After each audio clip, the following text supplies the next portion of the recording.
Chers amis, chers internautes, bonjour. Je viens par cette émission vous remercier déjà, vous tous qui nous suivez de plus près, vous qui partagez nos émissions, vous qui vous dérangez pour laisser vos préoccupations et nous suivre, je vous dis merci. Aujourd'hui, je voudrais vous parler d'un colloque, d'une conférence débat. C'est une conférence sur les crimes internationaux, tenue par un juriste de taille, un juriste répondant au nom de M. Kasongo Mayombo. Kasongo Mayombo, ce n'est pas un parvenu, c'est un caïman des conférences internationales. C'est quelqu'un qui est connu dans ces milieux-là et ce n'est pas la première fois qu'il va tenir ce colloque, cette conférence à Kinshasa. C'est la deuxième fois, je crois, je pense. Je ne pense pas, je crois. C'est la deuxième fois parce qu'il s'agit de deuxième édition. Il va parler de victimes des crimes internationaux. Vous voyez, c'est un avocat international. Il va tenir cette conférence débat avec les avocats, les juristes de la place, avec la société civile, avec beaucoup de gens. Et par cette émission, j'invite encore d'autres personnes, les amoureux, si je peux me permettre le terme, les amoureux de l'affaire internationale, de l'affaire des crimes internationaux. Alors, les crimes internationaux, c'est d'abord notre pays. Pourquoi notre pays? Parce que nous sommes la cible, je dis bien nous, Congolais, nous sommes la cible de Kagame et de Museveni. Aujourd'hui,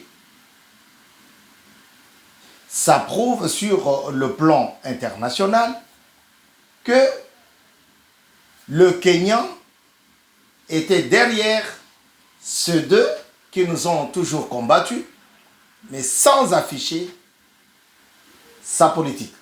Aujourd'hui, il est fort, il est impérieux, il est important de vous dire clairement que le Kenya de Ruto est derrière Museveni et Kagame. Ruto réclame 47 militaires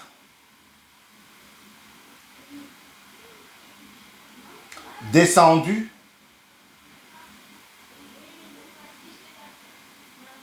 sur les champs de bataille en RDC. Et il menace la RDC par le canal de son président, Félix Antoine Tshisekedi Tshilombo. Ruto réclame les âmes de ces 47 militaires tombés en RDC.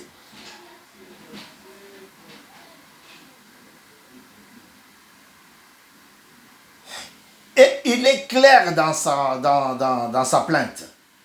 Il dit, qu'est-ce que moi, le président, j'irai je dirais, à leur famille.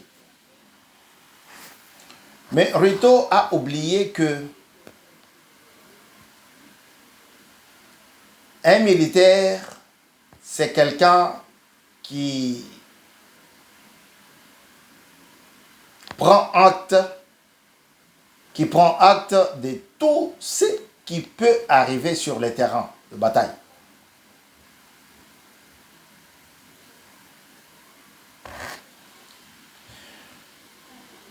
Non seulement cela, mais Ruto a fait voir qu'il profitait aussi de nos minéraux. La guerre qui est à l'est de la République démocratique du Congo existe tout simplement parce que Kagame et Museveni sont jaloux de nos richesses. Et c'est eux qui commettent des massacres pour profiter et piller nos richesses minières.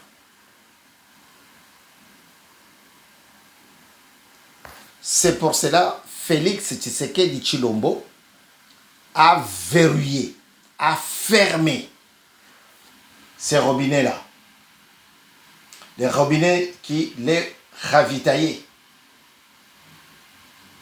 Tshisekedi les a fermés. C'est ainsi que ces duos, aujourd'hui trio, le combat.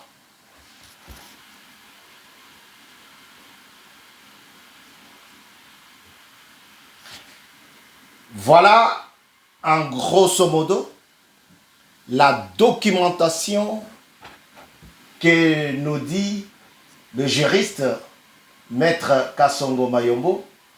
Il va nous parler de la documentation.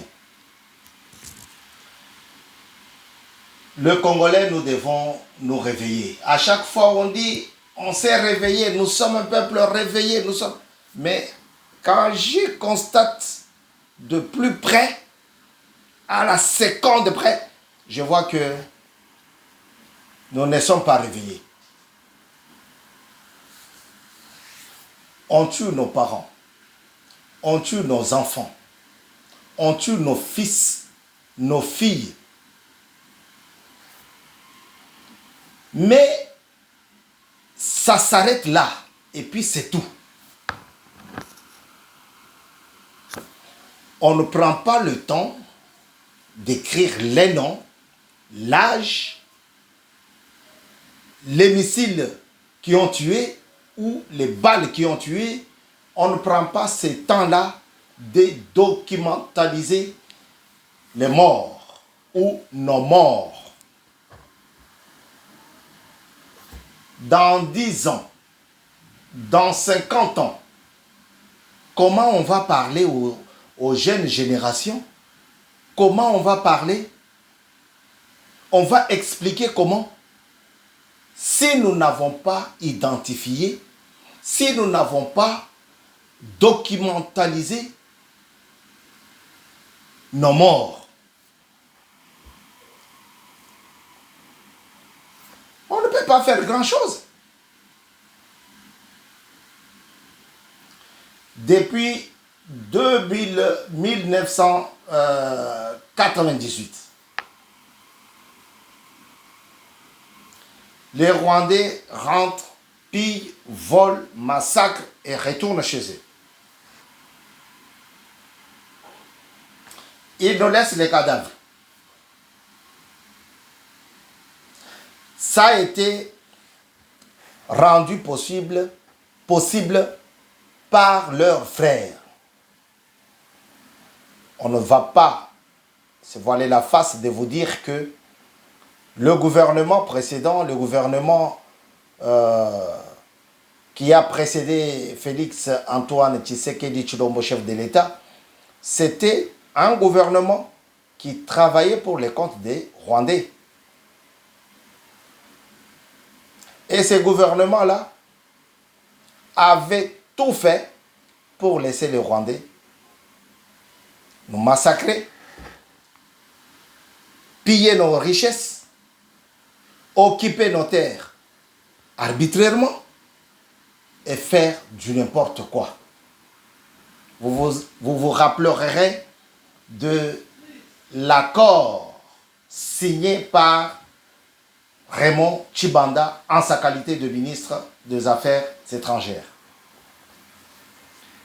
Que les militaires rwandais pouvaient sillonner, pouvaient circuler l'espace aérien congolais. Ils pouvaient même se présenter aux élections et retourner chez eux. C'est ainsi que nous avons eu des ministres rwandais. Nous avons eu des dirigeants rwandais. Nous avons eu des chefs d'entreprise rwandais, des généraux rwandais, des colonels rwandais. Alors, on pouvait le savoir que lorsqu'il y avait deuil, c'est pendant ce temps-là qu'il était colonel en RDC, mais son deuil tenait à Kigali, où son corps devrait être enterré au Rwanda ou en Ouganda. Et donc, ça s'est répété comme ça, plusieurs années, plusieurs jours. Pourquoi? Parce que ce gouvernement-là roulait pour le Rwanda. Kagame, en sa qualité du président rwandais qui communiquait, qui télécommandait la guerre à l'est de la République démocratique du Congo, avait le monopole de vendre du coltan. C'est un minerai qui permet de créer, de fabriquer, les téléphones, les ordinateurs, la batterie pour les véhicules électriques. Il s'est permis de vendre ces minéraux-là, les cobalt et du coltan. Coltan, ce n'est pas pour la batterie électrique, c'est du cobalt. Alors, il en était sorti le champion.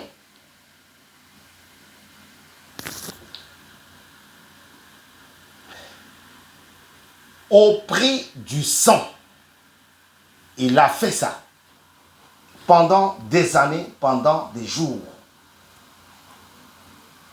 Il ne pouvait pas s'en inquiéter parce que il avait comme pion ses propres gens qu'il avait mis au pouvoir en RDC. Et après, Tshisekedi est arrivé au pouvoir. Tshisekedi est arrivé. Les méthodes, les donnes ont changé. Les donnes ont changé, mais c'est déjà trop tard. Trop tard pour revenir sur les morts et les identifier. Vous savez, chez nous, quand quelqu'un meurt le matin, le soir, c'est possible qu'on l'enterre. Des craintes que son corps dégage. Alors, tous ces corps qui ont été enterrés sans en être documentalisés, on ne peut plus revenir sur ça. Mais l'histoire peut nous donner la possibilité de faire ça. Alors, Maître Kasongo nous dit qu'il va tenir une conférence débat, pour nous parler de la documentalisation. 12 millions de morts. C'est plus que la population de la Belgique, c'est plus que la population du Rwanda, c'est plus que la population du Congo-Brazzaville, c'est plus que la population. La plupart des pays n'ont même pas 10 millions de morts, d'habitants. 10 millions d'habitants. Mais nous, en RDC, nous avons connu 10 millions de morts. La communauté internationale n'en parle pas. Et pourquoi? je me suis donné la peine d'expliquer ces choses à vous, mes compatriotes, mes chers compatriotes. Parce que je ne veux pas que le docteur Charles Onana puisse le faire tout seul. Non.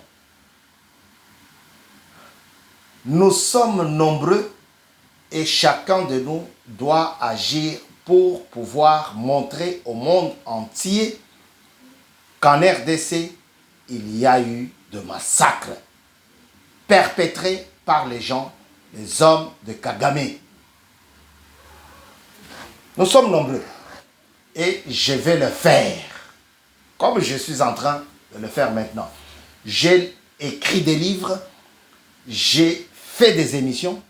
C'est pour continuer l'œuvre de notre frère, notre voisin, Charles Onana. Il ne peut pas faire ça à notre place. Mais il peut tracer le chemin. Les communautés internationales ou la communauté internationale n'en parle pas. Pourquoi? Parce que ce minerai-là lui a été vendu. Vous avez entendu le problème, l'affaire de 20 millions de dollars qui ont été alloués à Kagame pour qu'il puisse travailler, arranger, organiser ces commerces-là.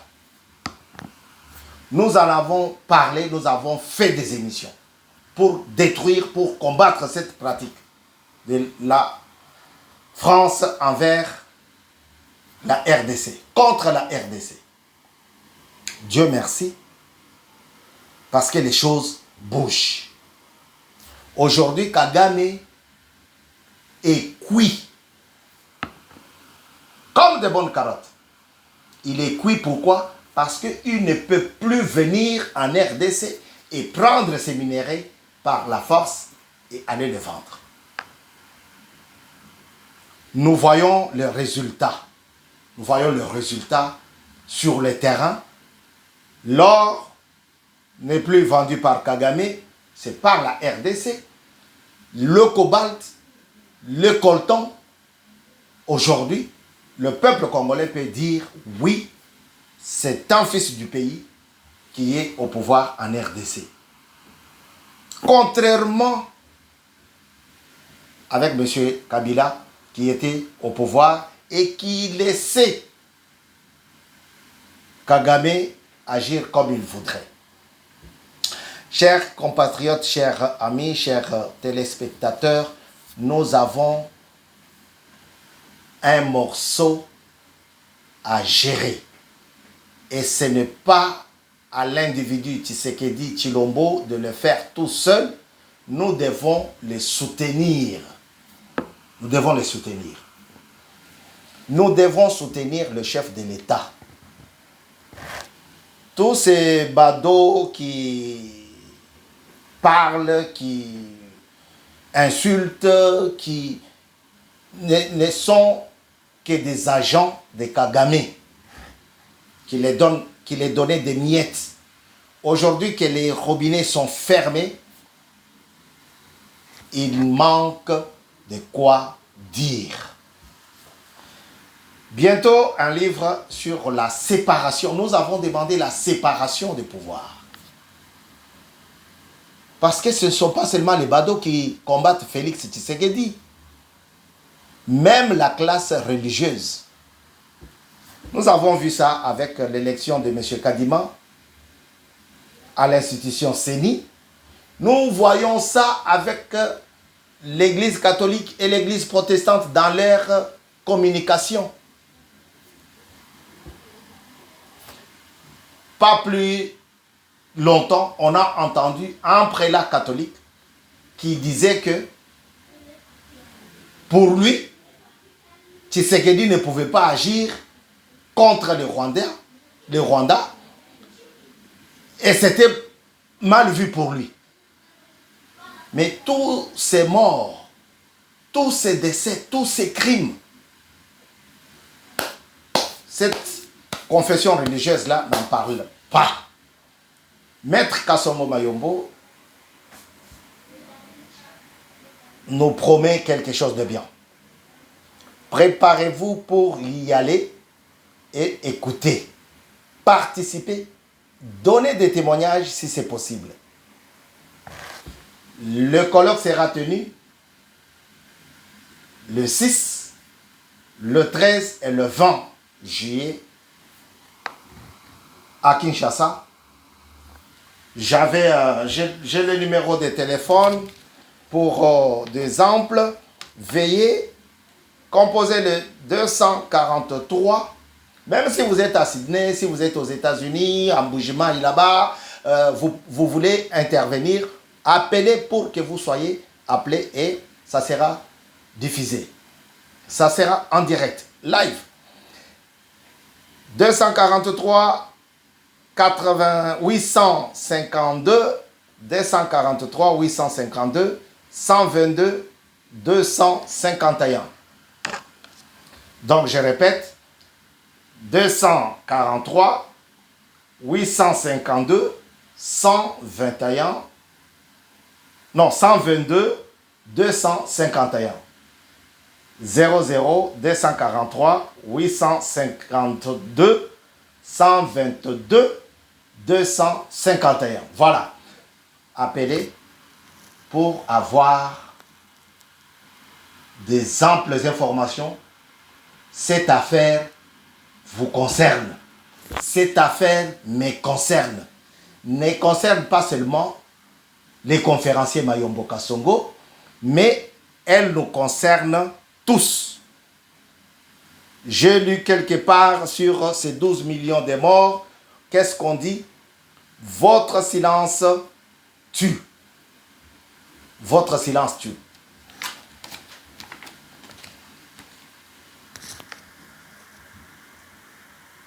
Voilà. Votre silence tue. Est-ce que tu préfères rester silencieux ou tu préfères parler, agir pour que ton frère soit sauvé, que ta soeur soit sauvée? Moi, je préfère agir parce que mon silence va tuer. Parce que ton silence va tuer. Soyons ceux qui parlent. Soyons ceux qui agissent. Cette émission est arrivée à son terme. Nous vous rappelons les grandes lignes. Le colloque sera tenu à Kinshasa. J'ai donné le numéro 00 243 852 122 251. Appelez pour avoir des amples et participer. Les avocats, les magistrats, vous y êtes librement invités. Venez sans modération. À très bientôt sur BM News. BM News qui vous prie de vous abonner si ce n'est pas encore fait. Qui vous prie aussi de partager les émissions. Ça nous fera d'énormes plaisirs. À très bientôt sur BM News. Au revoir.